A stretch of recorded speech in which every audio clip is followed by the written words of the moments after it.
Osama bin Laden. That's nothing. You should see me look for my keys. Damn it. Damn it. Damn it. Damn it! Hello and welcome to my review of Zero Dark 30, starring Jessica Chastain, Jason Clarke, and Joel Edgerton. Zero Dark 30 takes place in the 10 years following the September 11, 2001 attacks and centers on a CIA agent named Maya hell-bent on tracking down the war criminal who caused those attacks, Osama bin Laden. And the movie takes place around the bureaucracies and complications that ensue on that search.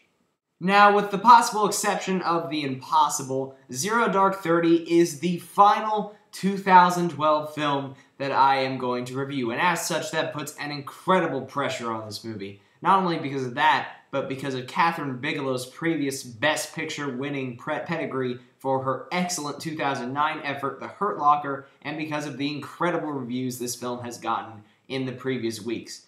And the resounding result is... it's pretty good. Yes, by all accounts, this is an incredibly well-made piece of work that I may not have loved, but has plenty of good things, which we will get into now. Firstly, the performances are all excellent. Jessica Chastain here really proves, between this and Lawless, that she can pull off this leading lady role and do it in great style, not to mention she's incredibly beautiful. Her character is just wonderful to watch here. Just such an excellent sense of conviction and yet humanity. She never she never crosses the line to where she feels like she's a stereotype. She feels like she's a human being who wants something, in this case to kill this man more than anything in the world, and as such you really attach yourself to her.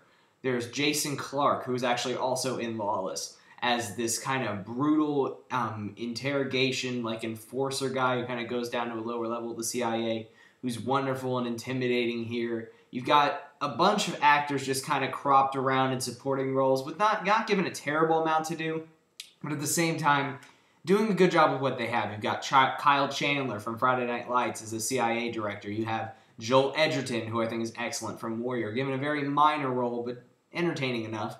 You've got James Gandolfini as the CIA director. You've got all these people just kind of sprinkled around in these little roles, and they do an excellent job.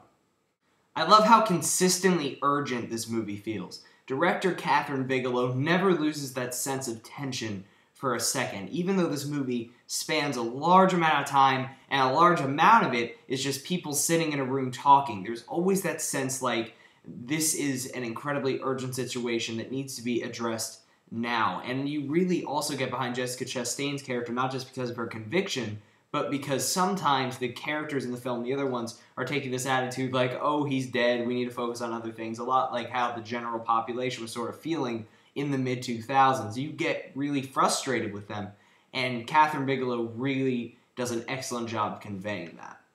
But Bigelow's strong direction doesn't just extend to there, it does go into this final, excellent, and I mean masterful, SEAL Team 6 sequence where they actually go in and get Osama bin Laden. This 30-40 minutes, while the rest of the movie does have some problems, this part is masterful. It is just wonderfully directed. Just the sense of realism, the sense of tension, the fact that there's no score and you're relying completely on the natural sound of these SEALs going in there, tactically taking out this building. There's no movie moments where it feels like it's just a Hollywood shootout. It feels incredibly realistic, incredibly tense, and within 10 minutes of meeting SEAL Team 6, which like I said includes Joel Edgerton and comedian Chris Pratt, you like them all, and you just want them to get out of it, and you love this masterful 40 minutes. Her direction here is incredible. I do have a couple problems with this film, though. Because the film always feels so urgent and each scene really bleeds into the next, it kind of loses the sense that this is taking place over the course of 10 years. It really feels like it's taking place over the course of maybe a year.